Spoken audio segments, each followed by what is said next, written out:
برادران اسلام، ماہ رمضان المبارک کا یہ بابرکت مہینہ اپنے تمام تر فیوز و برکات اور جلوہ سامانیوں کے ساتھ ہمارے سروں پر سایہ فگن ہے۔ سب سے پہلے میں حدیث رسول صلی اللہ علیہ وسلم کی روشنی میں آپ تمام احباب کرام کو، تمام امت اسلام کو اس ماہ مبارک کی آمد پر مبارکباد دیتا ہوں۔ اللہ تعالی ہم سب کو حسن عمل کی توفیق عطا فرمائے۔ نبی کریم صلی اللہ علیہ وسلم کا معمول تھا کہ جب یہ ماہ مبارک آتا تو آپ اپنے صحابہ کرام کے جھرمٹ میں نکلتے اور فرماتے قد جاءکم شہر رمضان، شہر رمضان شہر مبارک تفتح فیہ ابواب الجنان وتغلق فیہ ابواب النیران وتصفد فیہ الشیاطین۔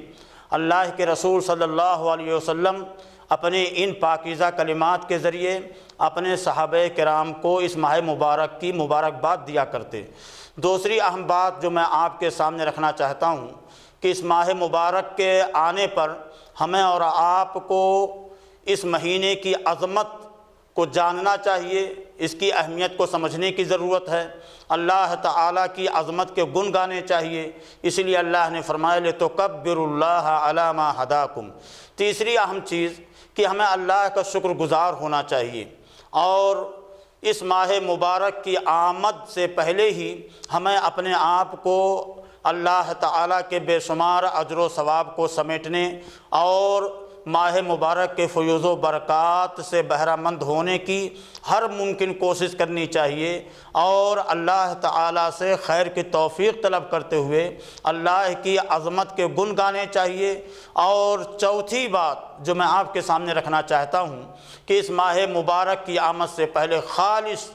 سچی توبہ اللہ کی بارگاہ میں ہو کہ اس ماہ مبارک سے پہلے گزشتہ مہینوں میں دین کے تعلق سے ہمیں جو کچھ عمل کرنا چاہیے تھا اس میں جو سستی ہوئی، غفلت ہوئی، کوتاہیاں ہوئیں، اللہ ان تمام کوتاہیوں کو درگزر فرمائے، اور اس ماہ مبارک میں ہمیں اللہ تعالیٰ توانائی بخشے، ہمیں اللہ تعالیٰ حوصلہ اور ہمت دے، عزیمت دے کہ ہم اس کے اجر و ثواب کو روزے رکھ کر، نوافل کا اہتمام کر کے، تلاوت قرآن کر کے، صدقات و خیرات کر کے، صلہ رحمیاں کر کے، اور ایسے ہی ایثار و قربانی کا مظاہرہ کر کے بر اور تقوی کی جتنی بھی شکلیں ہیں اور جتنی بھی صورتیں ہیں ان کا اہتمام کر کے، اللہ کی ہدایات کی پابندیاں کر کے ہم اپنے اللہ کو راضی اور خوش کریں۔ اور میرے بھائیوں، میرے عزیزوں اور دوستوں، ہمارے لیے بہت ضروری ہے کہ اس ماہ مبارک کی عظمت کو سمجھیں اور اپنے عزائم کو، اپنی ہمتوں کو ہم دوبالا کریں، اور عزم و طمطراق کے ساتھ، توانائیوں کے ساتھ، ہمت اور حوصلے کے ساتھ اس ماہ مبارک کا استقبال کریں۔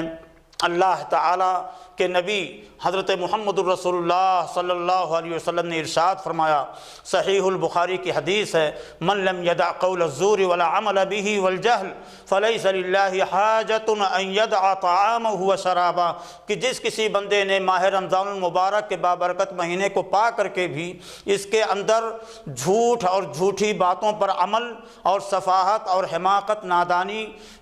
کی شکلوں اور صورتوں کو ترک نہ کیا، تو اللہ تعالیٰ کو اس کی چندہ کوئی ضرورت نہیں کہ وہ خواہ مخواہ اپنے نفس کو ہلکان کرے اور کھانے اور پینے کو ترک کرے، بلکہ اللہ تعالیٰ سے خیر کی توفیق طلب کریں، اور اللہ رب الارباب سے، رب العالمین سے آپ اور ہم اللہ تعالیٰ سے اس بات کی دعا کریں کہ اللہ ہمیں اور آپ کو زیادہ سے زیادہ ذکر و اذکار، نوافل کا اہتمام، تراویح، اذکار، دعائیں اور جو بھی اللہ تعالیٰ کی عبادت کی شرعی شکلیں ہیں ان کا اہتمام کرنے کی توفیق عطا فرمائے،